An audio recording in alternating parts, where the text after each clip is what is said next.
Hey guys, and welcome back to my channel. This is Erica from Confessions of a Homeschooler. Last week I did a video on my 8th grade curriculum lineup for this year, and so today we're going to be taking a look at our curriculum lineup for my 7th grader. Now we are making a couple changes to his schedule as well, kind of similar to my 8th graders. We're going to be adding in some more independent work for him so that he can get used to doing things like taking notes, studying, and just being a little bit more independent in his work. Up until about 5th and 6th grade, we do a lot of group activities here, and so I think that, I'm asking review questions and they're all kind of shouting out answers, and it's we're doing projects together and all of that kind of thing, and it's really fun to do, especially when your kids are younger. I think it works really well. But as they start hitting 6th, 7th, and 8th grade, I think it's really important to start implementing a little bit more independent work into their homeschooling so that they can learn their own independent study skills, work on projects on their own, and that kind of thing. So that's what's going to be happening with his curriculum this year. Now he is also participating in our options program like my 8th grader.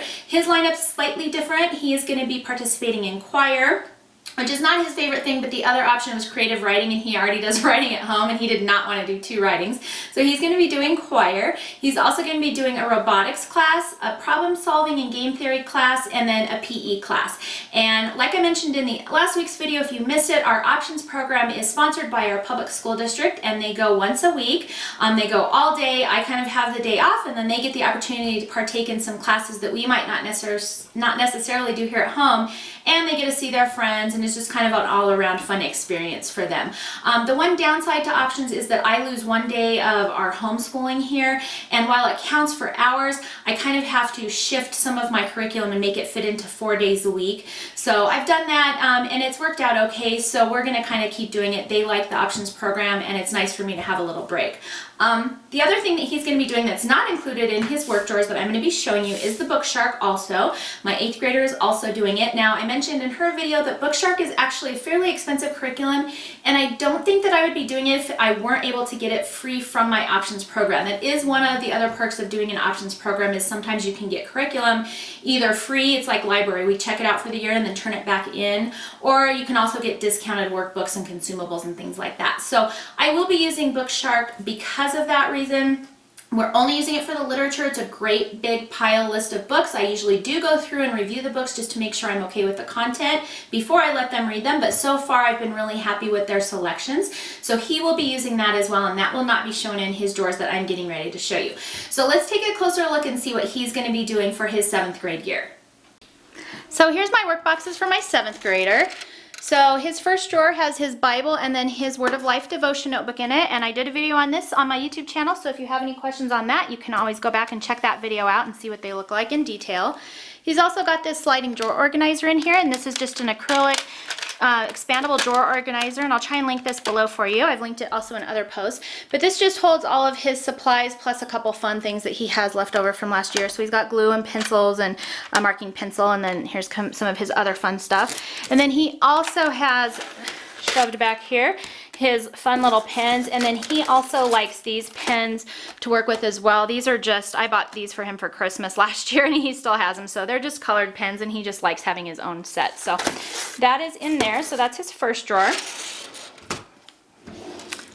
Then in his next drawer, he will be doing Matthew C. pre-algebra this year.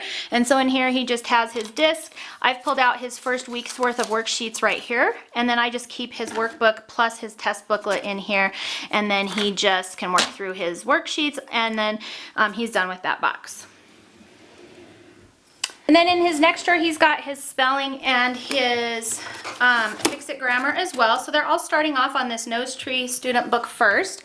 And that's just because since I haven't done this program before, I wanted them to learn kind of the basics before I move them along. So I'm anticipating to be able to move him through this a little bit faster, kind of like my 8th grader. We'll see how it goes because we've never done this before. And then he also just has a binder in here to rewrite his story and his vocabulary words.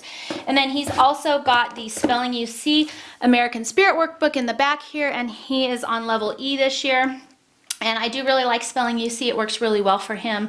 And the other thing that I really like about it is that it's full of information. And this one happens to be like famous American scientists and inventors, I believe. And so he actually learns all of that material kind of as an added side bonus as he's copying all of these work pages down. So anyways, I do really like this, and he will be using that this year for spelling.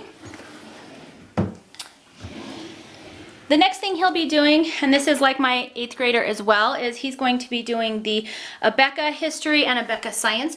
So his version is history of the world this year. I've got all his test quizzes and activity sheets in here, and then in his lesson plans it's going to tell him which pages he needs to read, what, you know, if he needs to do any extra worksheets or any of that kind of thing. And he's going to be more in charge of being more independent this year with his studies, just like my 8th grader, so that he can get used to taking notes and reading and studying on his own versus having me do it in a group setting.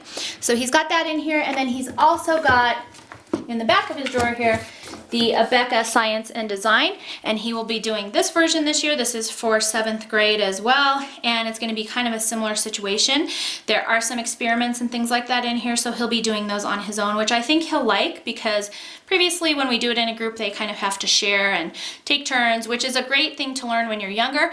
I think when you're older it's also good to do things a little bit more independently and be able to do his own experiments and come up with his own theories and things like that. So he'll be doing Science and Design by Beka for science.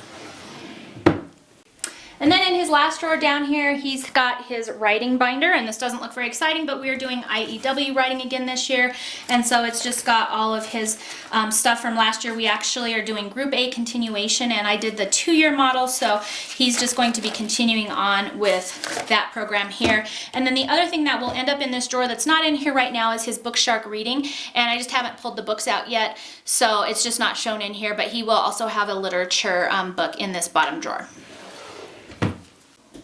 So that is my curriculum lineup for my 7th grader this year. I hope that helps any of you out who were confused or not sure what to do for 7th grade. I also have blog links that I'll put below as well to my website, where you can kind of see some of the other things that we've done for 7th grade in years past. And I also have a top curriculum pick for 7th grade as well that you can kind of surf through and just give, it just gives you some ideas of where to get started for the various subjects for each grade level. So I hope these videos are helping you out. I hope you have a great school year this year, and I will see you next time.